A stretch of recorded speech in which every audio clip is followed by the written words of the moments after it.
श्रीमते रामानुजाय नमः। श्रीमते निगमान्त महादेशिकाय नमः। प्रादुर्भावस्तपकः द्वितीयः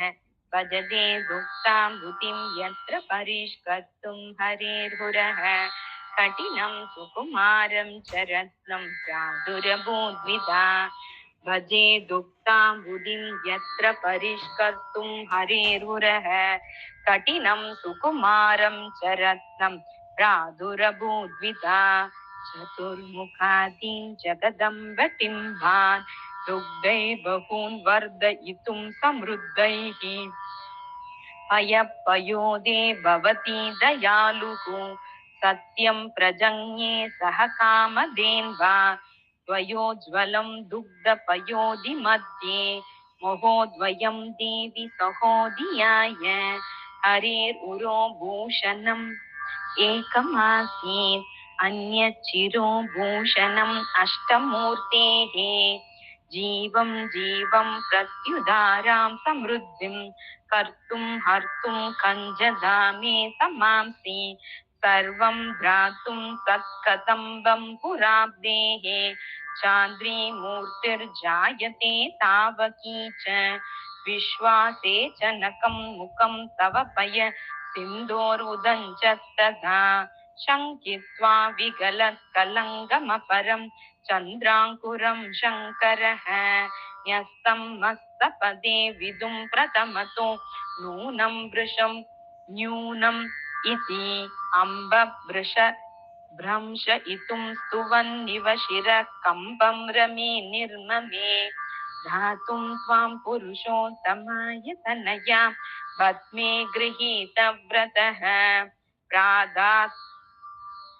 कामगवीं मुदे सुमनसां पानीयम् अपि अम्बुदिः कञ्चित् सप्तिमनुत्तमं मघवते कल्पद्रुमं चेष्टदं सर्वज्ञाय चितां शुकं कृतजटा वर्गाय दिग्वाससे हर्षाद् अब्धेरमृतकलशं त्वाददे देवसङ्गः श्रीमान् उच्चैश्रवसम् अमरक्ष्मापतिश्चन्द्रमीशः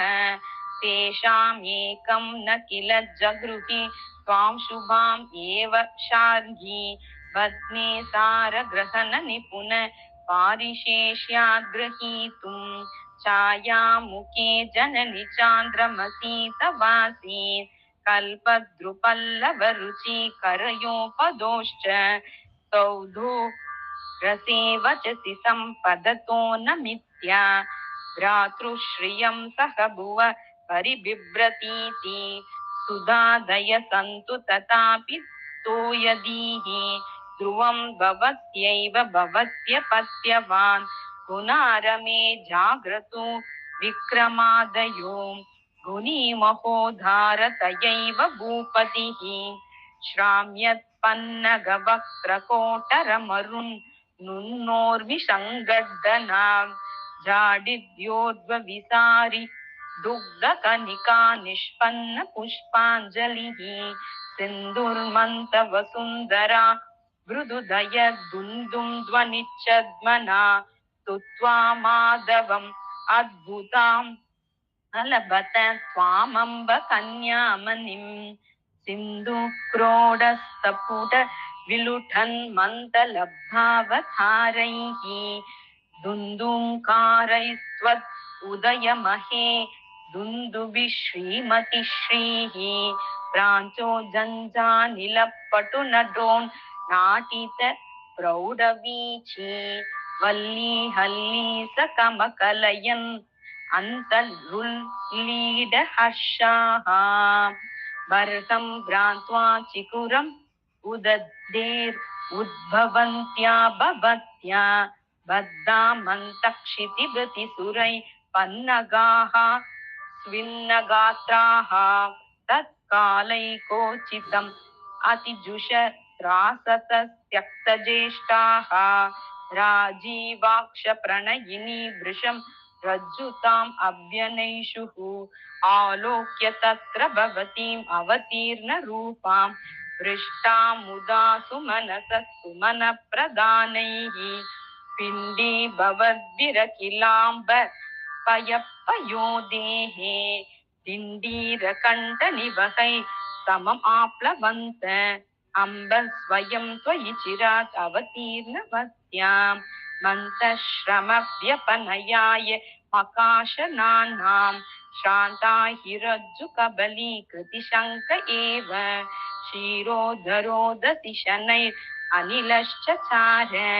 चान्द्रोत्कण्ठाम् अश्रुणमधुजित् सादरा पाङ्गदारा सद्रीचीभिश्वसन विसरद् दुग्धवीचीभिरब्धिः उद्वाहाख्यं कमपि भवतीम् उत्सवं लप्स्यमानां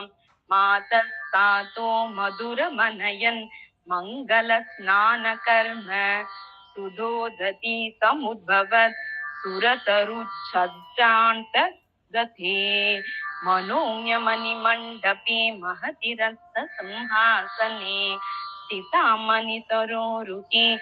दश सुन्दरी सेविताम् जयाय भवतीमहं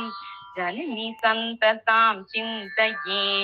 अभ्यर्नस्फुरत् अप्सर करधृतैः उद्धामदुग्धाम्बुधिः स्वैरोत्सृत्वरचीचिका सहचरैः संविजितां चामरैः हस्तालङ्कृतपङ्कजाम् अभिनवा कल्पैरनल्पैः शुभाम् अम्ब त्वाम् उषसि स्मरामि जगताम् आतङ्गकूलङ्गशाम् भूयासुस्ते त्वदीया मयि हरिदयिते स्थूललक्ष्या कटाक्षाः यल्लिप्सा व्यग्रभर्गात् यमरविरचितैरञ्जलीनां प्रपञ्चैः मन्ताद्रिक्षोभ दुस्तं कलशजलनिधे मध्यमुत्सृज्य वेलां प्राप्तैरेजे सरोजैरिव नवरजनीनायकालोकमूकैः अग्रे मुरारेररविन्दपीठे हरित्करीन्द्रैः अभिषिञ्च्यमानाम् अवेक्षपुत्रीम् अखिलेश्वरीं त्वाम् आनन्दसिन्धौ निमज्ज सिन्धुः प्रसभम् उदन्ति कन्ये पश्यतां देवतानां परमपुरुषवक्ष पीठमाढौकतास्त्वं सह दयिततमेन स्वैरकेलौ सतीनां न खलु निजशिशूनां सन्निधिर्व्रीडहेतुः कलितकलशसागरोर्मि गङ्गं कमपि मुकुन्दमहः कलिन्द जौघं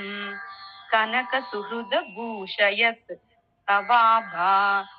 विदितिरतीव समे सरस्वतीव